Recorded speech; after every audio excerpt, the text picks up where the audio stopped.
अस्सलामुअलैकुम। तो वेलकम है आपका मेरे इस चैनल इन्फो जी में। तो फ्रेंड्स, इस वीडियो में हम जानेंगे कॉस्मोस, स्पेस और उसमें मौजूद प्लैनेट्स की कुछ ख़ास डिटेल्स जिनके बारे में शायद ही आपको मालूम हो।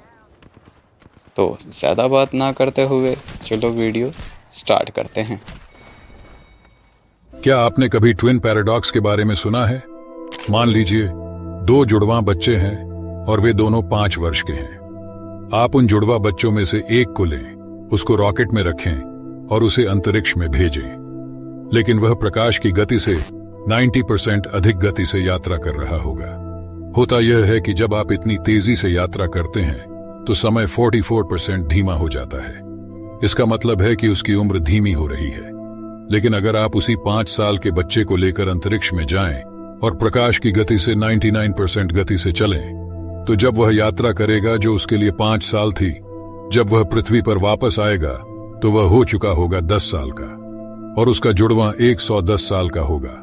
और अगर आप लोगों को इसके ऊपर पूरी डिटेल्स वीडियो चाहिए तो नीचे कमेंट करें। यह है J1407b। आप लोगों में से बहुत सारे लोग इससे वाकिफ होंगे, लेकिन क्या आप लोगों को पता है ये शनि की तुलना में असली लॉर्ड्स ऑफ रिंग्स है। इसकी वलय प्रणाली यानी रिंग शनि से लगभग 200 गुना बड़ा है और 120 मिलियन किलोमीटर चौड़ी है, जो पृथ्वी से सूर्य तक की दूरी के लगभग आसपास है। यदि शनि के छल्ले इतने विशाल होते तो वे रात में आसानी से दिखाई देते और चंद्रमा से कहीं अधिक बड़े दिखाई देते। वैज्ञानिकों ने पता लगाया है कि इसके वलय के बीच में एक ग्रह स्थित है जो मंगल से भी बड़ा है। क्या आप लोगों को पता है पृथ्वी ने जीवन की शुरुआत पिघले हुए नरक के रूप में की। प्रारंभिक महाद्वीप अभी भी बन रहे थे, भूमि पर ज्वालामुखियों का प्रभुत्व था। लेकिन दूसरी तरफ जब महासागर बनना शुरू हुए थे, महासागरों की गहराई में जीवन शत्रुतापूर्ण और निर्जीव रूप से पनपना शुरू हो गया था। मगर नई थ्योरी यह है कि पानी के नीचे ज्वालामुखी से निकलने वाले रसायन जम गए और पहली कोशिका के लिए आवश्यक परिस्थितियां बनाई। लगभग 3 अरब वर्षों तक सरल सूक्ष्म जीव ग्रह पर जीवन का सबसे उन्नत रूप थे। साइनोबैक्टीरिया और अन्य ऑक्सीजन उत्पादक रोगाणु पनपने लगे। ये माइक्रोज जैसे पौधों की कॉलोनियों में पनपे जो भारी मात्रा में ऑक्सीजन पंप करते हैं, और यहां से हुई जीवन की शुरुआत। कार्दाशेव स्केल सभ्यताओं की तकनीकी प्रगति को मापने के लिए रशियन एस्ट्रोफिजिसिस्ट निकोलाई कार्दाशेव द्वारा प्रस्तावित एक सैद्धांतिक थ्योरी है जिसे 3 भागों में बांटा गया है। टाइप 1 सिविलाइजेशन, जिसे प्लैनेटरी सिविलाइजेशन के रूप में भी जाना जाता है, यह सभ्यता अपने ग्रह पर सभी उपलब्ध ऊर्जा का उपयोग कर सकती है।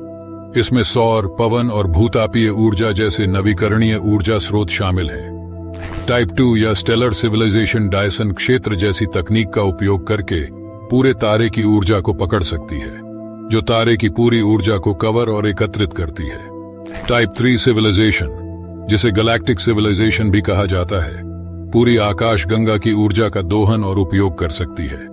उनके पास अत्यधिक उन्नत प्रौद्योगिकियां हो सकती हैं और संभवतः उन्होंने कई तारा प्रणालियों या यहां तक कि संपूर्ण आकाश गंगाओं का उपनिवेश किया होगा। यह है सौर जगत के आखिर में मौजूद कुइपर बेल्ट। 1992 में वैज्ञानिक डेविड ज्यूइट और जेन लू ने इसे खोजा था। जमी हुई सामग्री की इस विशाल डिस्क में हमारे सौर मंडल के निर्माण से बचे हुए करोड़ों बर्फीले टुकड़े शामिल हैं। यहाँ चट्टान और बर्फ के बिखरे हुए टुकड़ों के बीच कुछ अजीब सा जीवन जी रहा है। होमिया नाम का अंडे के आकार का एक घूमता हुआ ड्वार्फ प्लैनेट, 2 चंद्रमाओं और एक बर्फीले छल्ले वाला यह विचित्र प्लूटो आकार का विश्व हमारे सौर मंडल में सबसे तेज घूमने वाली वस्तु है। इसकी सतह पर एक रहस्यमयी लाल धब्बा बिखरा हुआ है। संभवतः हाल ही के प्रभाव से यह निशान बने हैं। यहाँ कई दुनियाओं का एक पूरा परिवार छिपा हुआ है। मैके मैका और गोंग गोंग जैसे ड्वार्फ प्लैनेट्स मीथेन के पतले वातावरण के साथ एक लाल रंग का मिनी प्लूटो है। कुइपर बेल्ट में 200 से भी अधिक ड्वार्फ प्लैनेट्स हो सकते हैं और लाखों से अधिक ड्वार्फ प्लैनेट्स अंतरिक्ष में तैरते हैं। लगभग 3400 लाइट ईयर्स दूर एक आश्चर्यजनक और रहस्यमय नेबुला है जिसे बटरफ्लाई नेबुला कहा जाता है, और वैज्ञानिकों का मानना है कि वे जानते हैं कि इसे पंख कैसे मिले। जब आप एक नेबुला के बारे में सोचते हैं तो आप शायद प्रसिद्ध और जीवंत हेलिक्स नेबुला जैसी छवियों को देखने के आदी हो जाते हैं, जिसके केंद्र में एक मरते हुए तारे से गैस की ब्रह्मांडीय धाराएं बाहर की ओर विस्फोट कर रही हैं। लेकिन हेलिक्स नेबुला के साथ हम इसे सीधे बैरल के नीचे देख रहे हैं। बटरफ्लाई नेबुला को जो चीज अद्वितीय बनाती है वह कुछ चीजें हैं, जिनमें से एक यह है कि हम इसे किनारे से देख रहे हैं। और केवल इतना ही नहीं, बल्कि एस्ट्रोनॉमर्स का और वैज्ञानिकों का मानना है कि इसके केंद्र में जो है वह एक तारा नहीं है, बल्कि दो तारे हैं जो एक दूसरे के चारों ओर परिक्रमा करते हुए अत्यधिक गर्म गैस और धातुओं को सर्पिल आकार में ब्रह्मांड में फेंक रहे हैं। और आप लोगों को इन सब चीजों में दिलचस्पी है तो हमसे जुड़े जरूर।